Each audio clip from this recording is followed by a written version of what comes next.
Yeah.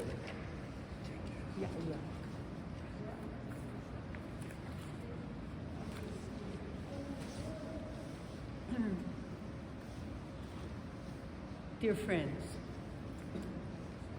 we gather this afternoon to remember and to celebrate the life of one who filled our world with his love, his goodness, his extraordinary spirit, and outstanding example.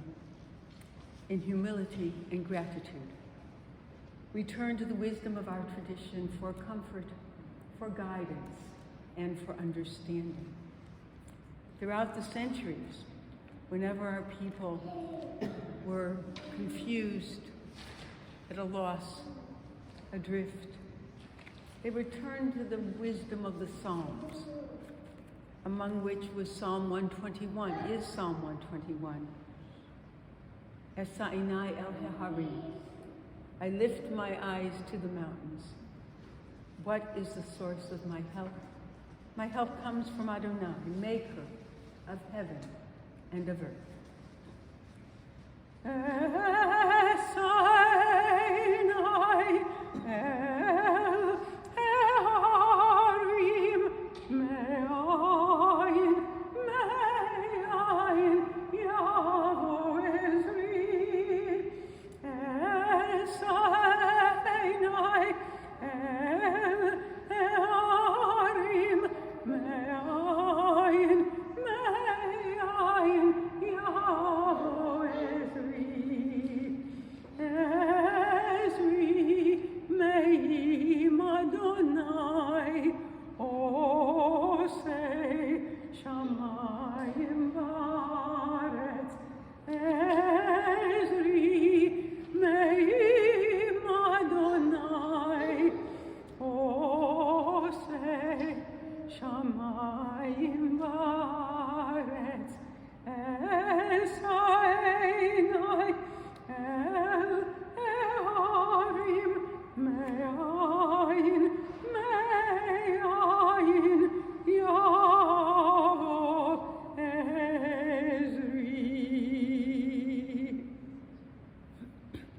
Adonai, who may abide in your house, who may dwell in your holy mountain, those who are upright, who do justly, who speak the truth within their hearts, who do not slander others or wrong them, or bring shame upon them, who scorn the lawless but honor those who revere God, who give their word and come what may, do not retract, who do not exploit others, who do not take bribes.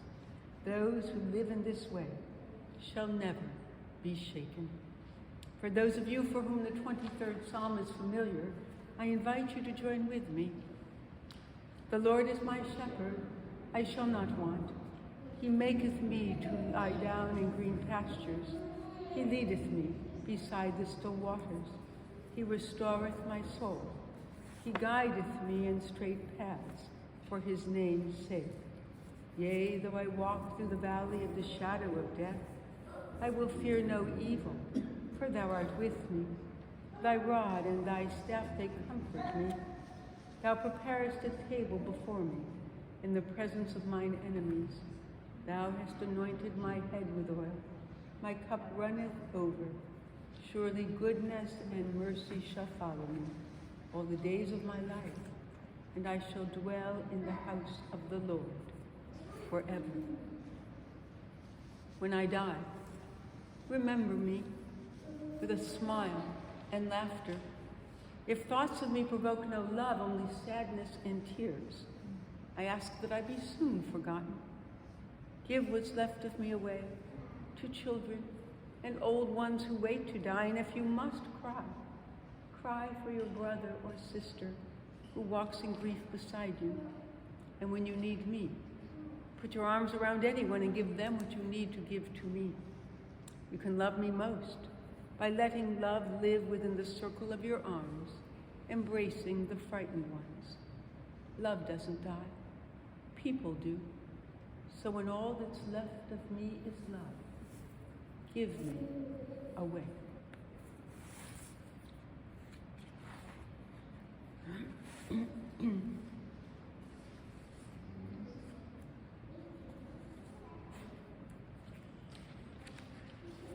dear Jeff and Marilyn, Steve and Vita, dear Pam and Tom, grandchildren, great-grandchildren, family, dear friends.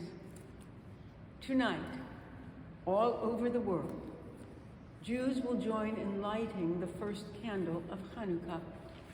Actually, in some places, they have already done so or are just about to do so. During these darkest days of winter, we celebrate the Festival of Light, the holiday of hope, the commemoration that speaks to us of courage and resilience in the face of challenge and adversity, of determination and tenacity when confronted by overwhelming odds, of the strength, vitality, and creativity generated by the fervent drive to succeed, the absolute belief in self-determination, and faith in the ideals of freedom, justice, and the dignity and inherent worth of every human being. Hanukkah celebrates the power of a single idea to illuminate the whole world, of a single individual to have a lasting impact upon our lives.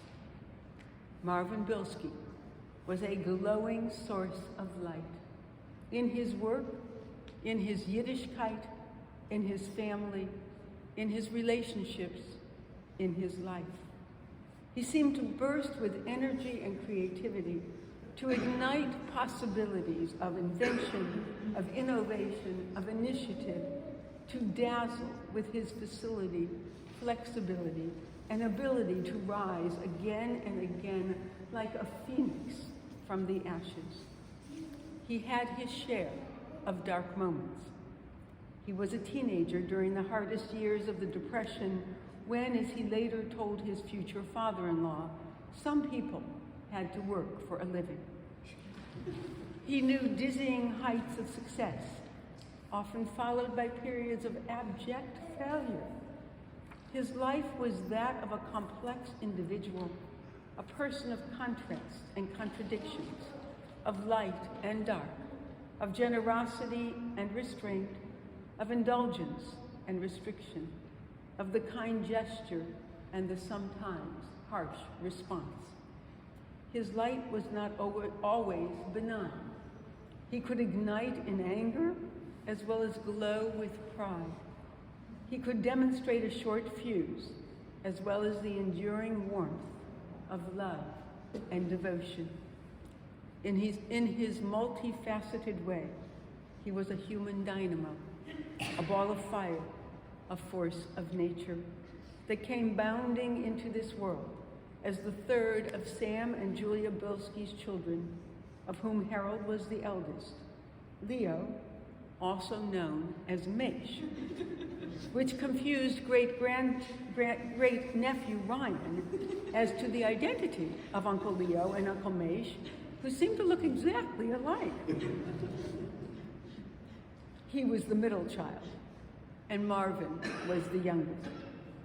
As both Julia Poznansky, whose last name was changed to Miller, and Sam Bilsky emigrated to this country from small towns in Poland, they ultimately settled in the hardworking, upwardly mobile, ambitious, largely immigrant neighborhood of Kinsman.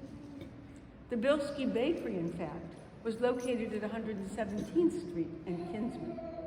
Sam and Julia were a remarkable couple, with Julia the 5-foot powerhouse, whose image still animates our imaginations, and whose generous, caring, tolerant nature is still remembered by generations of Clevelanders who had the good fortune to frequent Bilsky's Bakery. She was the public face of the business, who gave cookies to the children of customers and who extended indefinite credit to those who needed it without ever asking or shaming a customer concerning payment. She and Sam set the standard for hard work in the family, a lesson Marv learned, we might suggest, not wisely, but too well. Julia had that miraculous ability to work practically 24/7 all week long, and then somehow prepare a Shabbat meal for the entire family that grew to include Harold's Lillian, Leo's Lee, and Maisha's Lee, and Marv's beloved Eleanor. Julia's table kept growing as the cousins arrived. Elaine, Cheryl, Elliot, Lauren, Carol, and Mark, Jeff, Steve, and Pam. It was an exuberant, close-knit group that gathered for Shabbat, holidays, special occasions, and sleepovers at the house on Warrendale, until the cousins grew up, married, and began to share the responsibility, especially at Pam's house. Marv learned well the lessons of hard work and family above all else. He had the bakery in his blood, even as he attended John Adams High School and then Cleveland College, the downtown branch of Case Western Reserve University. He never finished college. He was only enrolled for 2 years, as he was drafted and served in the Army from October of 1942 until October of 1945, stateside in a baker's battalion. It was part of his responsibility to cook for Nazi POWs when his children and grandchildren wondered that he could actually help to sustain them, knowing what they had done. His response was remarkably generous and forgiving. He thought that most of them were basically decent people who had been coerced into joining the Nazis.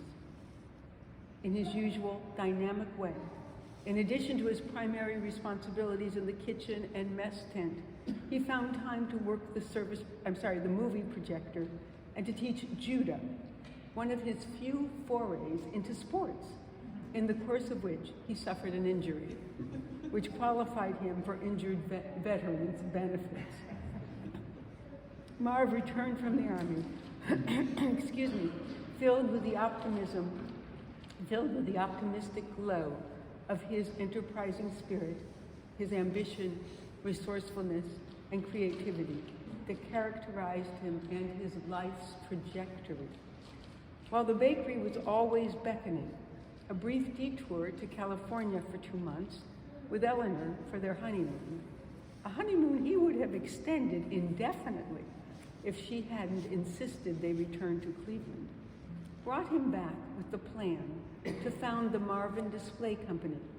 The company sold large outdoor clocks, which businesses would purchase for $108.50. A whole fleet of salesmen was hired, and offices were opened in Cleveland, Pittsburgh, Philadelphia, Columbus, and Cincinnati. The customers would pay $20 up front and pay the rest of the purchase price in monthly payments. Each clock cost only $18 to produce, so the company covered their production costs up front and were able to charge a hefty markup. Marvin stayed with the company for 3 years, until 1949. He was a classic entrepreneur with a knack for making a profit and recognizing an opportunity, often ahead of its time. After an initial quasi-retirement, Julia and Sam decided to reopen the bakery, but not on Kinsman. They bought some land at what is now Cedar Center. Marvin helped with the plans for the building and acquisition of the equipment. It was a great location, but not in the very early 1950s. They made it through the lean years with the help of interest-free loans extended by family friends from the old Kinsman neighborhood. Among various strategies to stay afloat, they innovated home delivery of bread loaves. Slowly, as the Jewish population migrated into the Heights area, business picked up. At their peak, the family owned 6 stores. Given that Julia seemed to make the strongest impression on those who knew the elder Bilskys, it is interesting to note that Marvin was something of a chip off of both blocks. He continued Julia's practice of serving the entire family big, multi-entree meals with numerous desserts. Julia was known for making sure that everyone ate enough. When the family continued to join for meals, Scott and Jeremy's families would place bets as to how many times Papa would jump up from the table to bring more food, to satisfy a need, or an unexpressed desire. He was the self-appointed overseer who made sure that everyone had enough to eat. While his father, Sam, was not so much in evidence, he was the driving force behind the ultimately strategic move to the Heights, and then made some investments, including in the Cleveland Sandusky Brewing Company. Sam had received a tip from his broker that another large company was going to buy the brewery, so Sam kept acquiring more and more stocks. Eventually, he owned enough stock for Marvin to be on the board. As Scott described in his family history, by 1955, Marvin had had enough of the bakery business with its excruciatingly long days. He made the decision to leave the business. The brewery had struggled, so Marvin decided to give it a try. He started running the company himself. Production increased twofold, and profitability began to improve. During Marvin's tenure with the brewery, he purchased used, high-speed bottling equipment to replace the antiquated machinery. He developed the first light beer ahead of its time. His customers were mostly men at that time, and since they were not as calorie conscious as women tend to be, or men in a more health-focused environment, light beer did not catch on. Marvin also developed an out-of-state wholesale distributorship, as well as the throwaway bottle. Despite all of his efforts, his signature hard work, creative approach, visionary gifts, the brewery closed in 1965. He sold the property to the city of Cleveland, sold the labels of their various lines to a company in Chicago, and sold and shipped the equipment to Israel, where it was used to open 3 breweries. He made several trips to Israel and to oversee those 3 breweries. Despite the connection with Israel, this was one of the darker periods of Marvin's life. His father had died in 1965. Marv suffered a heart attack the next year. He was just 44 years old and wondering what to do next professionally and how long next might last. He had invested in the Citation Life Insurance Company, and when the company's founder died, the board asked him to run the company. Marvin agreed, but told them his goal was to run the company so that it would be attractive for a buyer to buy them out. He did that for about a year, and the company prospered. In 1966-67, they sold out to Globe Assurance. At various times, Marvin owned Wright Airlines, which flew out of Burke Lakefront Airport, sold bottled water, again ahead of its time, conceived of the number system at deli counters and used in bakeries, held the exclusive beer franchise for the stadium, Gold Bond Beer, and opened a bowling alley in the Cedar Center building that had once housed the bakery, proving Tom's observation that his father-in-law, Marvin Bilsky, did well in B businesses, such as the bakery, the brewery, the bowling alley, and banking. The man's timing could be off, but the sheer number and scope of his activities is astonishing. Add to that his spark of inventiveness, his passionate entrepreneurship, and his flair for taking on new challenges and new endeavors, and we can say with him, not bad for a dumb schmuck from Kinsman. Which is another way of saying he was a shining light of resilience, courage, and inspiration, who was neither dumb nor a schmuck. In fact, he conducted himself according to a moral code of hard work, generosity, honesty, and devotion to faith and family that he learned from Julia and Sam and passed on to his children, Jeff, Steve, and Pam, and possibly even more powerfully to his adored grandchildren, Scott, Jeremy, Michael, Ryan, Samantha, and Sydney. Ryan credits his papa for his own passion for and success in finance and the market. Marvin was a patient, encouraging teacher and mentor. He was always available to explain, to advise, and to support Ryan in his growth and development as a professional in the financial world. He did the same thing for Samantha. He seems to have been fearless. He had such guts, such good old-fashioned chutzpah. That's Yiddish. Do you know Yiddish? When Samantha went to work at Goldman Sachs as a first-year analyst, Marvin contacted Gary Cohn, the CEO of the company, and told Vic Cohn, Gary's father, that the kids worked together. He contacted Bobby Goldberg at Ohio Savings to secure Ryan's first job in banking. His own career in banking began when his family invested in a small savings and loan startup in 1957 called the Metropolitan Savings Association. By the time Marvin was out of the insurance business in 1967, he and the family had bought out many of the minority shareholders, and Marv became president of the company. During his tenure as president, the company expanded from one office to 5 branches. Deposits expanded from 10 million to over 150 million. As Jeff explained, he used creative marketing, as for example, in the bank's 12-12-12 plan. If an individual brought in $1,200 for 12 months, the investor received, instead of interest, a 12-inch TV. It was a very popular approach. It was so popular, in fact, and the bank was so successful that it attracted the attention and interest of a Wall Street Journal reporter.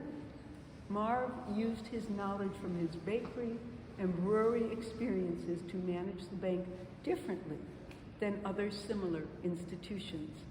The writer wanted to know how Metropolitan was thriving at a time when other savings institutions were closing during the financial crisis of 1983. Of course, another of Marv's secret weapons was having his son Jeffrey working at his side for 18 years. In his long and successful career, Marvin had his setbacks and made some mistakes. In the early 1970s, he was approached by a group of investors who were putting together money to start Caesar's Palace in Las Vegas. Marvin was offered the opportunity to buy 2 points in the project.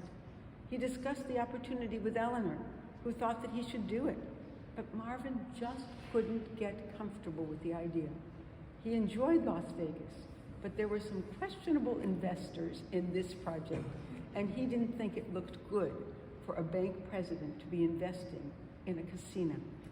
While he missed out on what would have been a very nice return on his investment, he could not fault himself for making the decision that he did when he did it. He was unique, a true original, and a character of the first magnitude.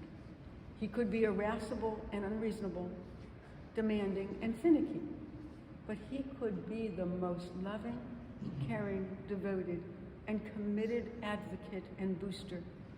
He loved his family above all. He liked nothing better than to pick up Samantha and Sydney from school during his and Eleanor's snowbird winters. He loved to host the entire family for 3-hour meals at Oakwood and then later at Beachmont. Some of the lessons he taught were by way of those things one didn't want to emulate. 3 generations of his descendants agree that he had no work-life balance.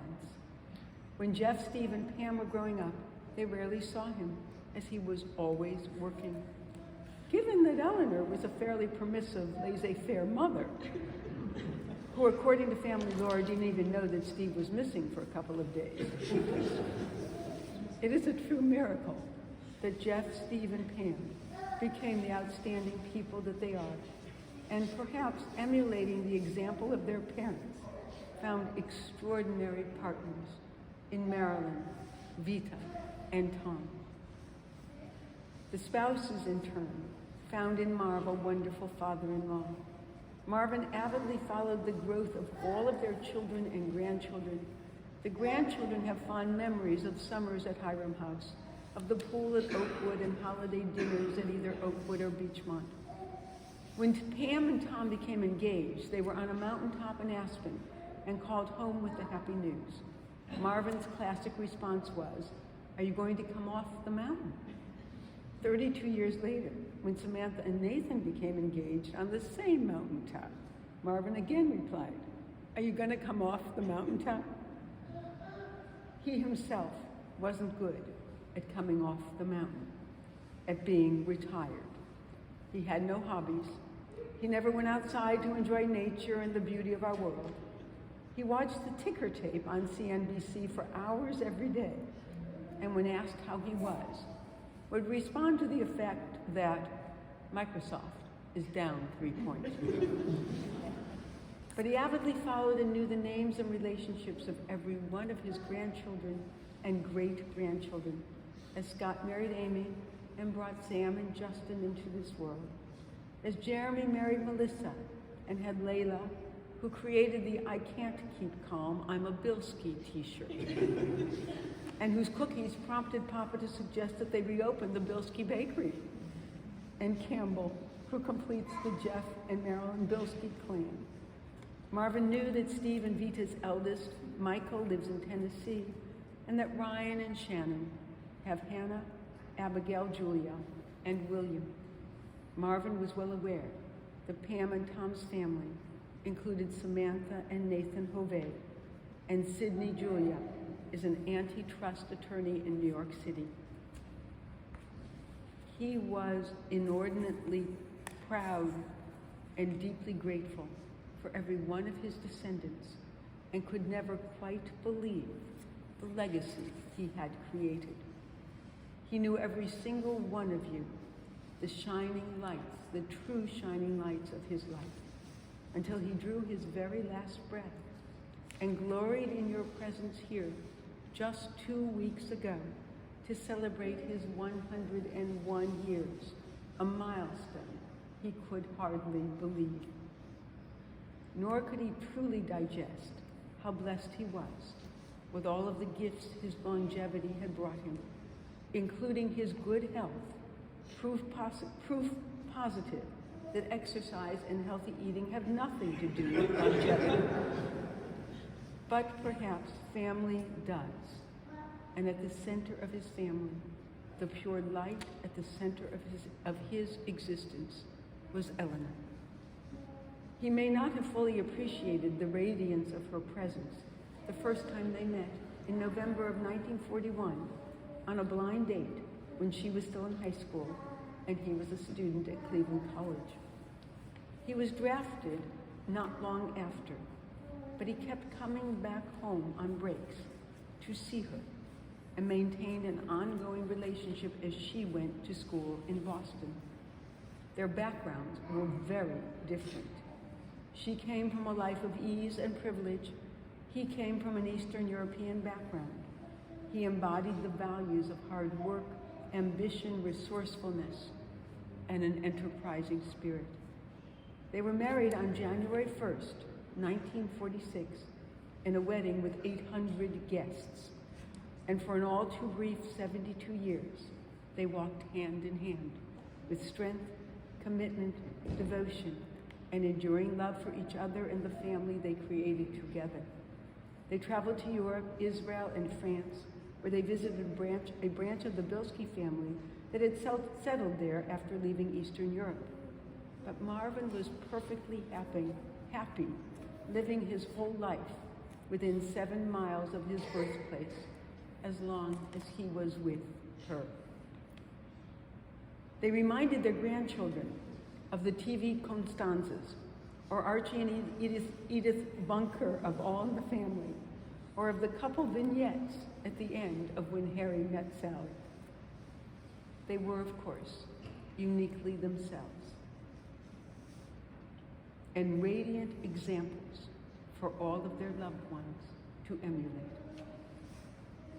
Marvin missed her incandescent presence, but he never stopped giving thanks for her or for the full, rich, bountiful life he enjoyed within striking distance of the biblical bis 120.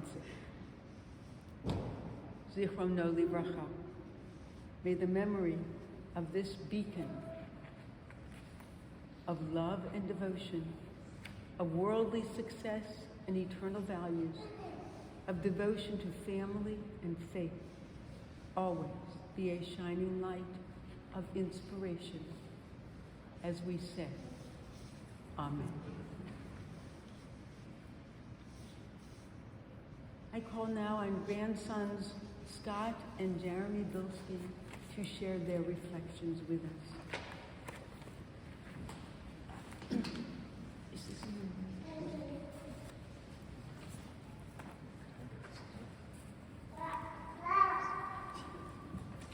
First off, I will ask you for some patience here, as it's very difficult to be brief when you're describing a man who lived for 101 years. While today is a sad day, today is also a celebration of a man who meant so much to all of us who are gathered here. Marvin Bilsky was one of the most unique and complicated people any of us will ever meet. His mother, Julia, instilled values to Papa that family was always the number one priority. When any of us would call, he'd always run down the roster of everybody in that branch of the family. He'd ask how everybody was, how they were feeling, and at the end of the call, he'd run through the same list again and ask them to give them each a hug from their grandpa or their great-grandpa and tell them that he loved them. He would always keep track of wherever anyone was traveling off to and when we were coming home, and after you got home, you could usually expect to hear from him, making sure we got home okay. Whenever he called any one of us, he always apologized profusely for bothering us. Honey, I don't want to bother you, but it was never a bother to hear from him. It was always a pleasure. Papa was a child of the Depression, which helped contribute to his tremendous work ethic. He was not afraid of hard work, and when his kids were young, unfortunately, as Candace Sager mentioned, he was not around that much. He was busy running the bakery or one of his businesses. He certainly made up for this by spending a lot of time with all of his grandchildren, especially during his retirement years. There's a 17-year age difference between the eldest, as he would say, and the youngest of his grandchildren and cousins. And the version of Papa that Jeremy and I grew up with was a man who was in his mid-50s and mid-60s who was still working full-time. Most of the time that we would get to spend with him was on weekends, holidays, family celebrations, birthdays, and whatnot. Sundays were always my favorite. I'm guessing starting when I was about 5 or 6 years old, I'd get together with Mama and Papa on many Sunday afternoons. To be fully transparent, Sunday afternoons were also the time my parents would tell me I had to clean my room. So I would, unbeknownst to them, give Mama and Papa a call, and they'd come over and pick me up and rescue me from this opportunity to clean. And my parents would never, ever, ever deny me time with my grandparents. We'd drive all over the east side of Cleveland looking at all the homes that were being built where Metropolitan Savings held the construction loan. I'd usually sit between them in the front seat of the car, oftentimes without a seatbelt, and directing them to our next stop. Early on, Papa taught me how to read a map, and he showed me where the popcorn shop was in Chagrin Falls, and that was usually the end of the afternoon, our last stop. Sleepovers at their house were the best. We'd always have a good dinner, and we had similar tastes in TV shows and movies. It was great spending time together. For all of his grandchildren who slept over, breakfast the next morning was always a treat and something we'd look forward to. Papa's scrambled eggs. After serving in the Army, he swore off margarine because of how they served it during World War II, and he would only use real butter. So between the real butter and how Papa would whip these eggs, they were unlike any other scrambled eggs you could imagine, and they were always a treat. Papa, we always used to say, was the stereotypical Jewish grandmother, not father, but grandmother, who always worried if each of us were eating enough. I always will remember one Friday night sleepover in particular. I think after I had eaten dinner at home with Jeremy and my parents, they said, "Do you want to sleep over?" And I went over to their house, and he was so bothered that I was not eating with them. He could not eat. He could not focus because I was not eating. He started offering me a bribe to eat a bite of chicken. I was young, probably 9 or 10 years old, and said, "Fine, if that will make you happy, I'll eat a bite of chicken." He's like, "How about $10 for another bite?" Out of some guilt, I ate the rest of the piece of chicken without any additional bribes, and this was always a funny story that we shared afterwards. I used to spend countless winter breaks and spring breaks with Mama and Papa when they were snowbirding in Florida. It was great to spend time with them, and so many of our family in this room would go down there for the holidays. These trips became even more fun after Samantha and Sydney were born. Papa was winding down his professional career when Michael and Ryan were born, so they got to spend a good amount of time with them when they were growing up. But Samantha and Sydney probably saw the best version of Papa. At that point, when they were growing up, he was a man in his 70s, he'd already retired, and for him, in many respects, it was like he was getting to be a grandparent for the first time all over again. He really got to appreciate all they were doing, and he fell to the rest of the family about all of their accomplishments. I mentioned how Papa was quite complicated, and by a show of hands here, is there anyone here today who swore off going to a restaurant with Marvin Bilsky at one point or another? You always felt like you were rolling the dice with him any time you went out to eat. On a good night, you might have to change a table once or twice. On a bad night, you might end up switching restaurants 1 or 2 times. We all knew he could have a short fuse, but we never doubted how much he cared about his family, and of course we all gave him another chance and we'd go out to eat with him again. There are so many lessons that we all learned from this man. Just as his mother Julia taught him, he showed us that our family and taking care of our family is the most important thing in the world. He taught us all the value of hard work, and I know he was proud of each of his grandchildren's professional accomplishments. He taught us how important it was to take care of your spouse. Yes, Mama and Papa would bicker like an old married couple, like George Costanza's parents in Seinfeld, but he made it his job, especially in retirement, to take care of her. He would always wake up before her and get things ready. If you happened to be talking to him on the phone when she woke up, he would apologize, he'd have to drop everything, and he'd go and make her breakfast. He'd make her coffee and get her bagel ready, and as we always used to joke, he was the only person we knew who would cut bagels into 12ths or 16ths. I firmly believe Papa is now reunited with Mama, doting over her again as they look down on all of us today, amazed by the family they created. Marvin Bilsky loved his family, and he'll be greatly missed. His legacy lives on in each and every one of us, and hopefully we all can continue to make him proud. I'll be more brief. When Mama and Papa moved out of their home after 35 plus years living over in Landerwood Glen, I was the fortunate recipient of the framed newspaper clipping from the day that it was announced that Metropolitan Savings Bank was being sold. It was also the morning of Scott's bar mitzvah, and I was in tears. What am I going to do with my life? Anyway, when the article with the article was a picture of Papa and my dad standing in front of the Van Aken Bank branch. Papa was 65 at the time, and he and my dad had achieved what most people would view as the pinnacle for a successful person's career. Years of sweat equity and grit finally paying off with the sale of the business. But that day was more than just about personal success. It was a stamp on a long career of hard work, building a business with the highest level of integrity and success, while others in the industry were doing underhanded deeds and failing.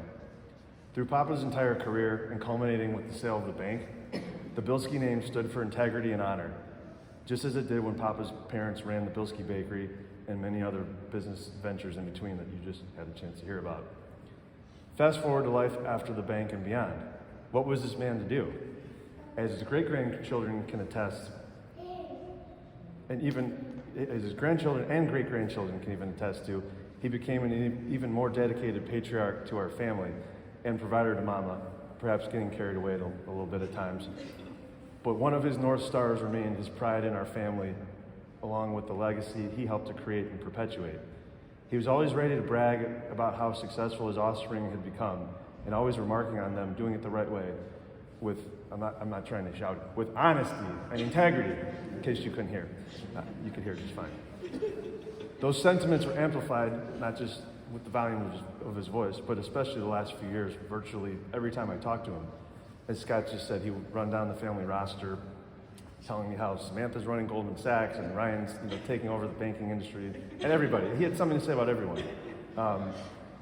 Everyone he could talk about, the common denominator was hardworking and honest, and that meant so much to him as we honor his life today and continue to do so in our lives moving forward. We can never forget what was important to him and what he taught us. I'm not saying the guy was perfect, we know that, but those principles I just shared cannot be refuted as important guiding behaviors upon which we all should live our lives. I look at that newspaper clipping almost every day, and I see a proud man who cared about us even more than anything else in his life. He'd be compelling to know that our family continues to be associated with hardworking, honest, high-integrity people, and I have no doubt that we'll continue to honor his memory in that fashion.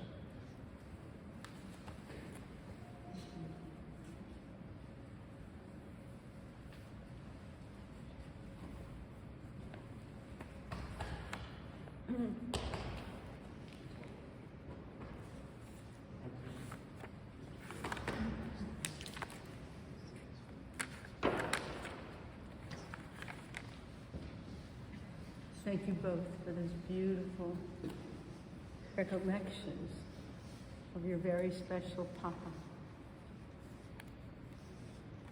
Oh God, you give us loved ones and make them the strength of our life, the light of our eyes. They depart and leave us bereft on a lonely way. But you are the living fountain from which our healing flows. To you the stricken look for comfort and the sorrow-laden for consolation. Oh God, we see life as through windows that open on eternity. We see that love endures and the soul endures, as you, O God, endure forever. We see that the years are more than grass that withers, more than flowers that fade. They weave a timeless pattern in a world that is the dwelling place of your love and glory. Please rise.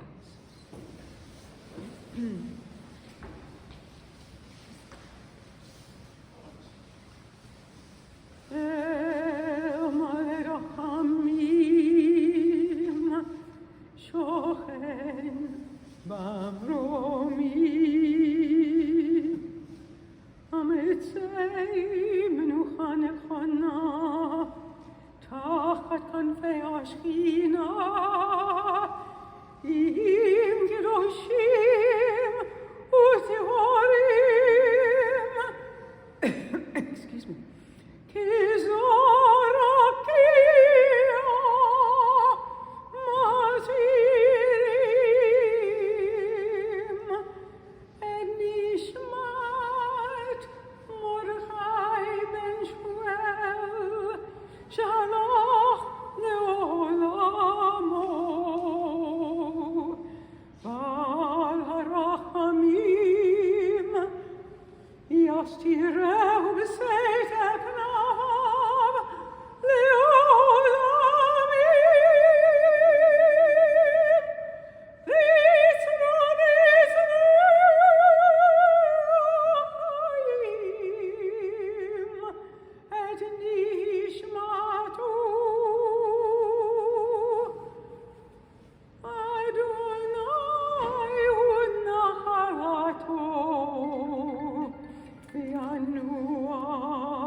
Compassionate God, eternal Spirit of the universe, grant perfect rest in your sheltering presence to Marvin Bilsky, who has entered eternity.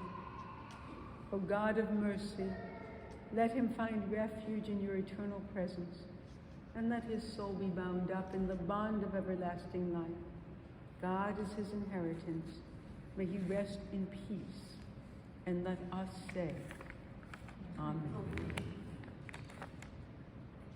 Receive in mercy, O God, the soul of our departed Marvin Bilsky. Grant him that everlasting peace which you have prepared for us in the world to come. Though no human eye has seen, nor ear has heard, nor mind has grasped it, still it is our sure inheritance and our everlasting portion.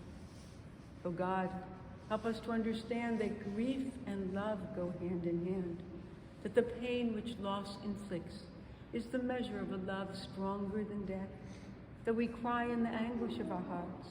May we be like children who know that their parent is near and who cling unafraid to the trusted hand. In this spirit, O God, do we commit all that is precious to us to your keeping, as we repeat now the words hallowed by generations of our people in the Kaddish praise.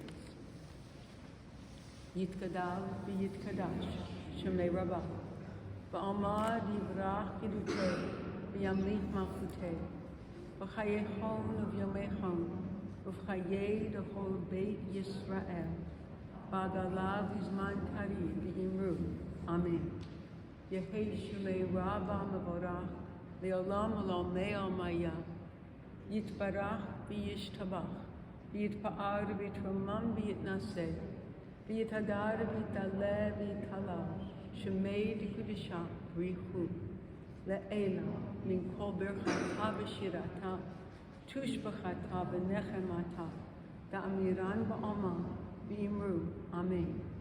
Yehi Shalama Rabba Min Shemaya V'Chayim, Aleinu V'Al Kol Yisrael, V'Imru, Amen. Oseh Shalom B'Mamav, Hu Ya'aseh Shalom, Aleinu V'Al Kol Yisrael, V'Imru, Amen. We conclude with these words from our tradition. Lech, ki shilachacha Adonai. Go your way, for God has called you. Lech, Adonai yeh imach. Go your way, and may God be with you. V'halach lefanecha tidkecha. Kavod Adonai ya'astacha. May your righteousness go before you, and the glory of God receive you. And we say to the mourners, Hamakom Yenachem Etchem, B'toch Sha'ar Avei Tzion V'Yerushalayim. May God console you with all who mourn in Zion and Jerusalem. And we say together, Amen.